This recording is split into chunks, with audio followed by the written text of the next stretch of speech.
What up, YouTube? Stevie Knight here. Night talk-ish. Before we tap in, like always, man, merch. Shop, StevieKnight.com for the drip, man. Link for that description box below, man. But, yeah, Andrew Huberman, dog. I mess with Andrew tough, bro. Listen to him quite a bit, you know what I'm saying? In my own free time, in the gym, whatnot, bro. Always dropping bombs of knowledge, bro. And he's up on the Diary CEO, so the Diary CEO always has the best guests, and they ask the best questions, and they be giving just the best advice, best information, bro. So I know it's going to be just that times 1,000 when Huberman up on the goddamn podcast. So we here. It's a 4-hour-long podcast, bro. We're not doing all that. But there's a section that I want to highlight, being that we discuss the detriment that pornography has on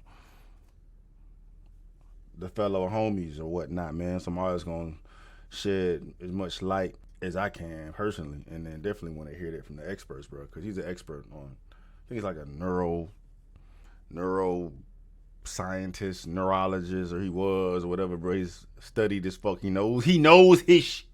You feel me? So we're going to just see what they talking about today, man. Yeah, let's get into it. The other thing that I'm curious about as it relates to dopamine is pornography. I think pornography has become more readily available now than ever before. Certainly. I can go on any social media platform, especially X, and I scroll down for long enough, I will be exposed to pornography, whether I chose to go and seek it out or not. Yeah, it'll find you. It'll find you on pretty much every application. So it's especially concerning for young people who are in those formative years. But what is your view on pornography, dopamine, and the overall social harm of pornography? Yeah, so this is a controversial topic because It shouldn't be. obviously people have different opinions on limiting personal freedom, right? Both expression and consumption of pornography, right? But moving that aside and just focusing on things through the lens of biology and the dopamine system, we know that the more stimulating, the more intense an experience, the greater the increase in dopamine. I mean, it's very clear based on neuroimaging studies that, more amphetamine causes bigger increases in dopamine than less amphetamine. More cocaine causes bigger increases in dopamine than less cocaine. Caffeine can cause an increase in dopamine, but it's not nearly the kind of increase, the peak that is, that you observe with amphetamine or cocaine, all right? So we can't just say stimulants, and we can't just say sex. We can't just say pornography. We have to ask within the domain of pornography, because we know that sexual activity, and in particular anticipation of sexual activity, okay, this is important. Anticipation of sexual activity raises dopamine levels. Then the question is, what is the range of things and the range of dopamine increase? Now, while there hasn't been a very systematic exploration of this, we know that, a lot of pornography is extreme, right? It involves more than two people. It can involve all sorts of dynamics that for some people are going to be hyperstimulatory, okay? So this is very different than, I guess, what people would call soft pornography, quote unquote, right? And here, these are subjective labels. Mm-hmm. So let's just pick a hypothetical scenario. A person is viewing a lot of, let's say, high intensity, high dopamine for them, releasing pornography.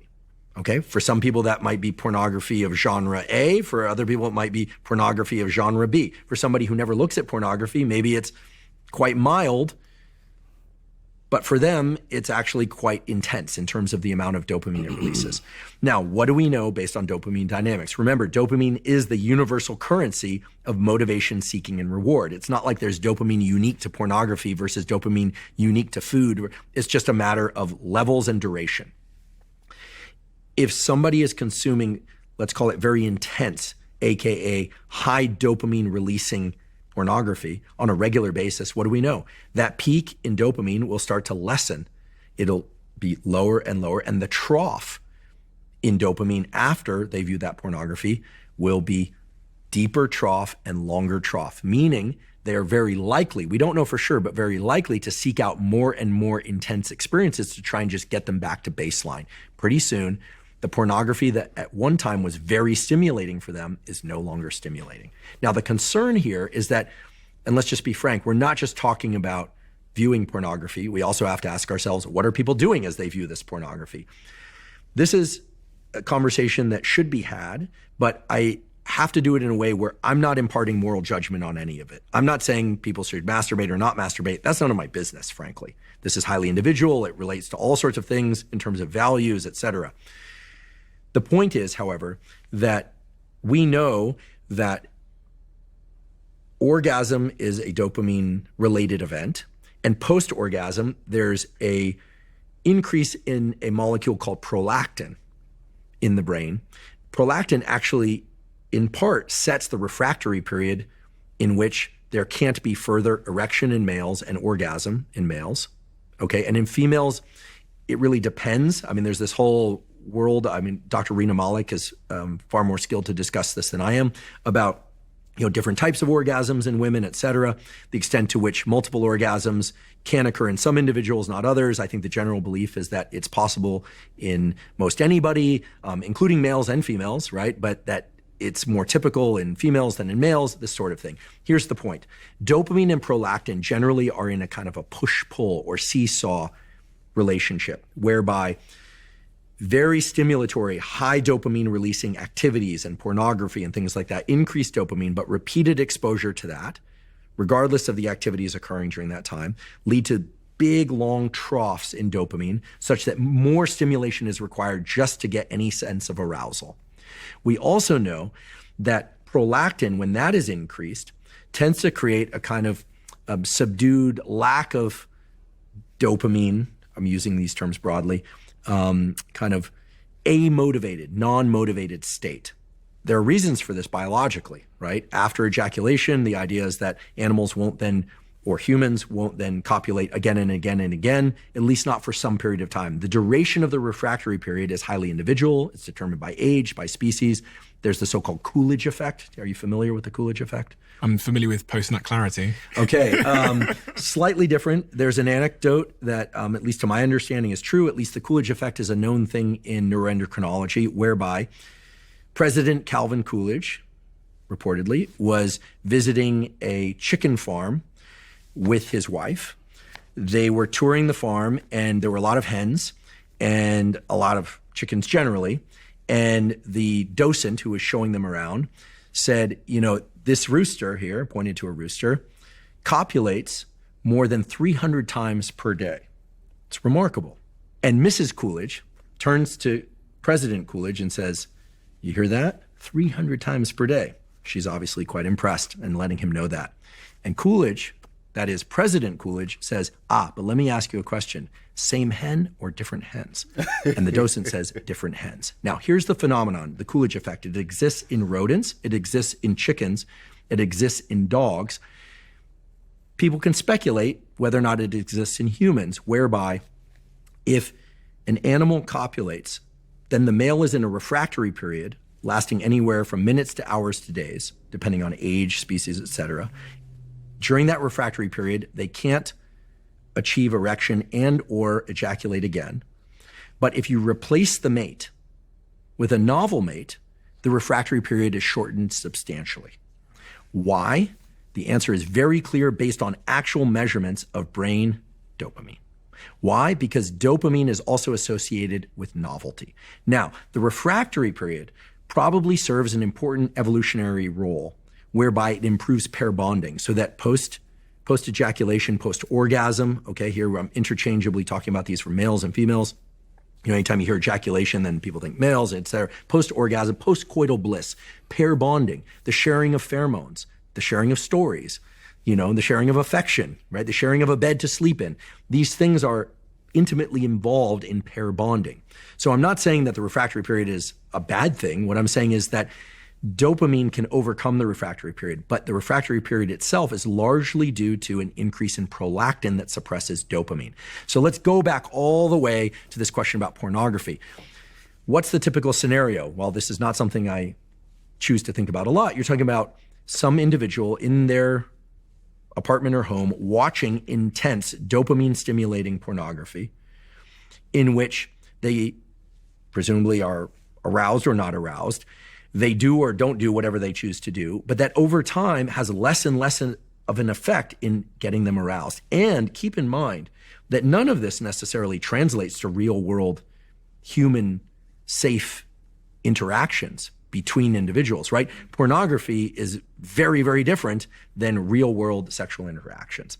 So there is a phenomenon that is starting to surface on the internet. What do I mean by that? I mean, there are a lot of questions posed in podcast forums, meaning in the comment section on YouTube, about, is pornography dangerous? Is it bad, et cetera? I think the thing that we can say for sure is that any behavior, any substance that stimulates a lot of dopamine and that is easily accessed without effort is potentially problematic. Again, big increases in dopamine that are not preceded by effort are potentially problematic. Let's think about methamphetamine. Huge increase in dopamine.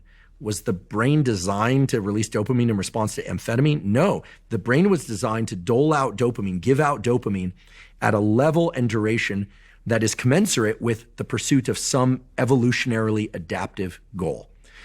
Methamphetamine bypasses that, gives you a huge surge in dopamine, which is why people feel miserable afterwards. They crave more just to get back to a lower level of dopamine. Same can be said of gambling, in particular in people that are very prone to gambling addiction. Certainly can be said for food, for certain people that are very prone to food addiction. Certainly can be true for anything.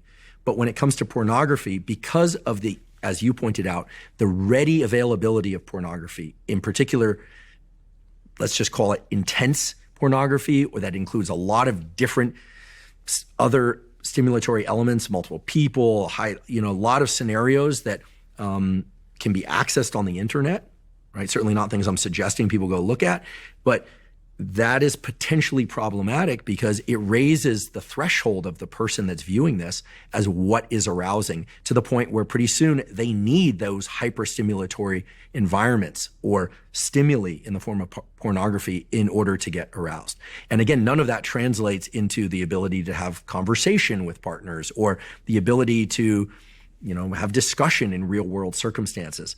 And of course, everything we're talking about could also be translated to real world circumstances, but the data really point to the fact that younger people in particular are consuming more pornography. So we're talking about bigger dopamine increases with less, when I say effort, what I mean is kind of the more traditional thing was, at least when I was growing up, is you'd go out on a date or you'd meet somebody and there's a series of events that would happen prior to physical interactions, right?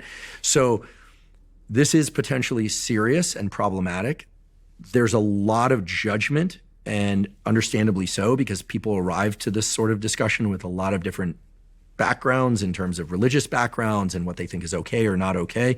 What I can tell you for sure is that I hear from a lot of young males about their challenges with porn addiction, and they want to know how to get over porn addiction. And the answer there is difficult, but very simple, which is abstinence.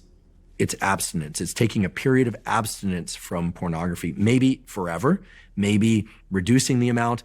This is where it gets very tricky, very subjective, and it's almost impossible to kind of have the discussion without getting into some murky territory. Yeah. But it's a real issue.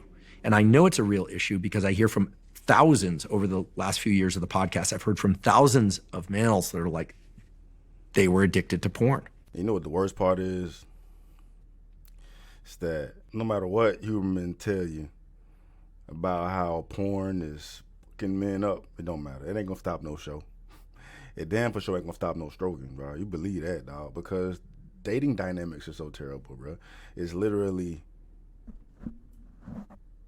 what's the word, bro? It's literally impossible for men and women alone to date, but women can get some dick whenever they fuck they want. Men, not so much. Men don't have access.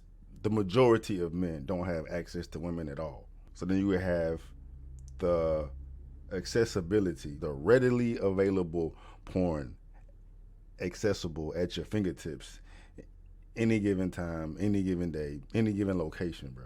Like, it's not just a potential problem. That's why it's the biggest problem. You know what I'm saying? It's literally like, dangling a ribeye in front of somebody who hadn't eaten in 3 months. What the fuck you think they gonna do? They gonna scarf that motherfucker down looking for another one. You know what I'm saying? So actually coming up with game plans to help fools out in this regard is gonna be person to person or whatnot.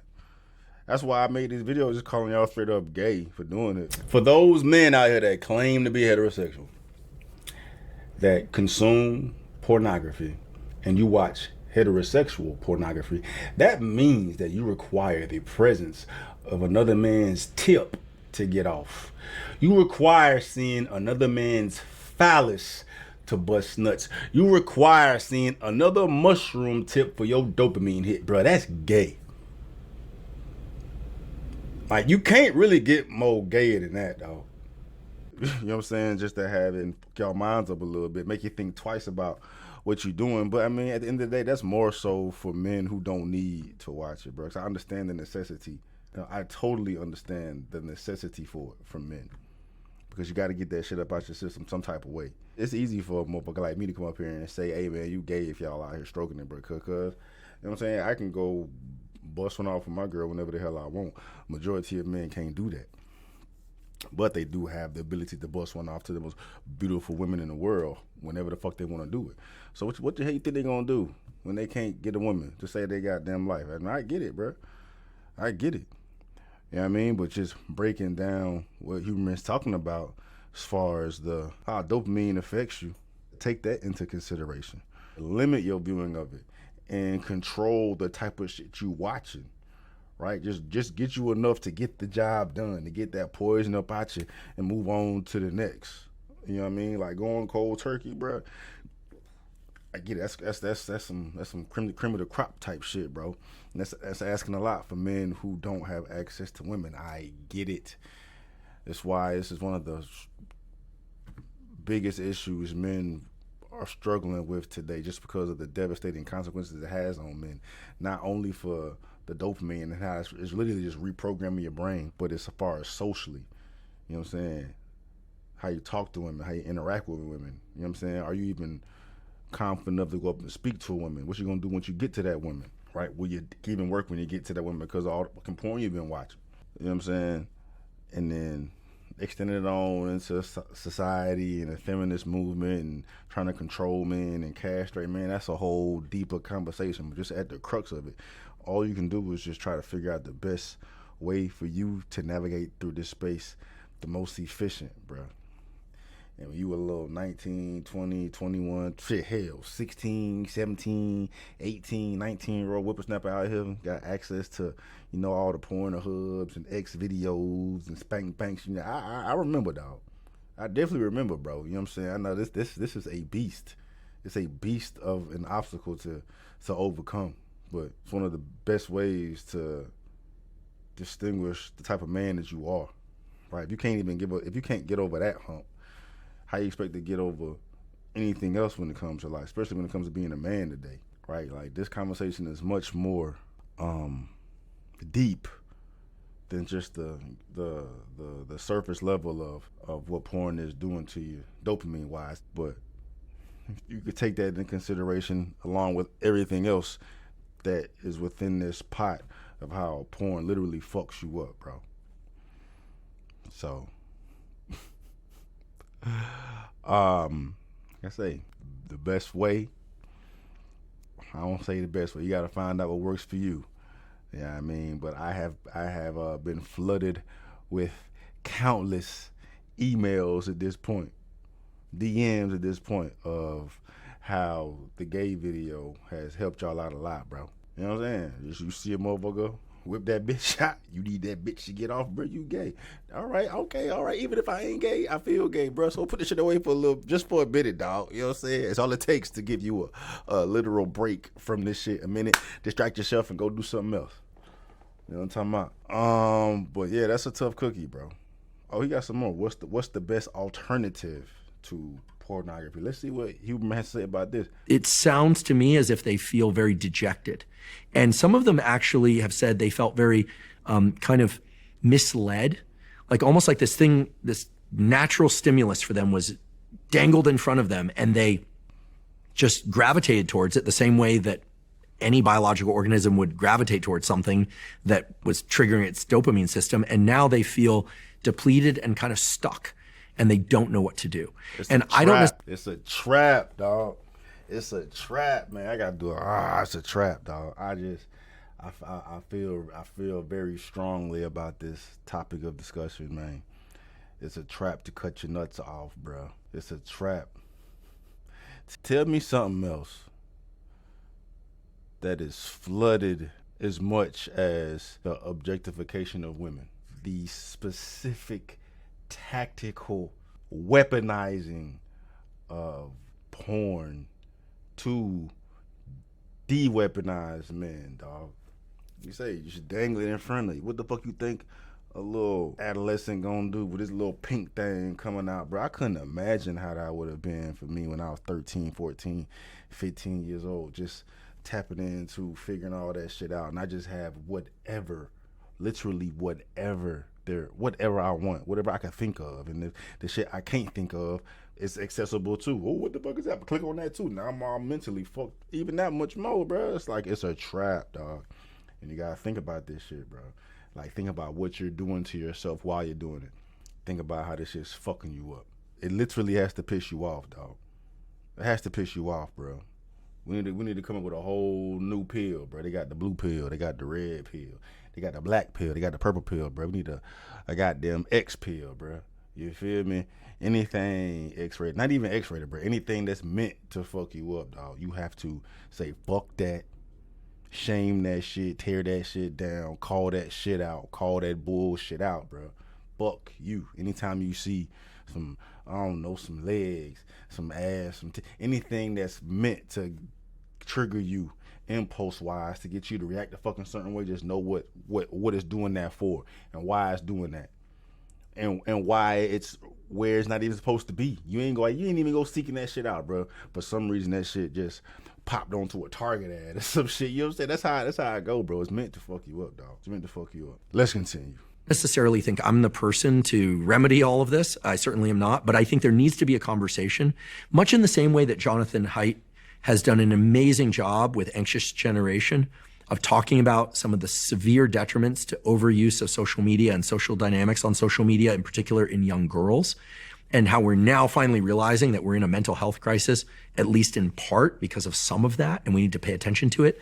I think there needs to be a discussion around pornography and some of the challenges it can potentially present, in particular for young males, which is not to say that girls and women aren't also looking at pornography, because we know they are. The data tell us that. But it does seem to be more of a problem that's being vocalized by young males. And this, of course, dovetails with the whole discussion about dating behavior and how that's changed. The people that are potentially, no, fuck that. Ain't no potentially, bro. It's either you is or you ain't. The motherfuckers that are potentially being fucked up by it don't matter. The vast majority of motherfuckers that consume porn on a regular basis are literally fucked up. Whether they know it or not, whether they agree about it or not, they fucking themselves up. Ain't no potentially nothing, bro. Just throw the shit out. Throw the baby out with the bathwater, dog. Get rid of all that shit, bro. That's what we are today. We gotta fucking press the reset button. You know what I'm saying? Right? You throw all that shit out, bro, it immediately resets the button. It flips shit back where it needs to be when we stop empowering all these hoes and whatnot. Yeah, we're empowering hoes. We're disempowering men by sex. It's sex, point blank, period. And what is it meant to do? Why is it thriving so much? Because the world realizes how powerful that shit is, bro. The sooner we get rid of that shit or figure out a way to control it, the better off we be. But this wild, wild west shit out here right now ain't working, dog. You gotta call like you see it. I don't give a damn how much men is struggling. You know what I'm saying? They struggling that much. They will jump through whatever hoops and obstacles and whatever the fuck to get it. Just don't make it as easy to get. But, you know what I'm saying? That's the attack on men. That's the attack on men right there. That's why it's so accessible. You know what I'm saying? That's why hoes getting rich off of it. That's why hoes heads getting fucked up off of it. Because men need it so much. So we're gonna make that shit easy to get. Yeah, it's like putting methamphetamine in the grocery store. But not, because porn is worse. Because everybody don't do meth, but most men need some puss. Right? It's crazy.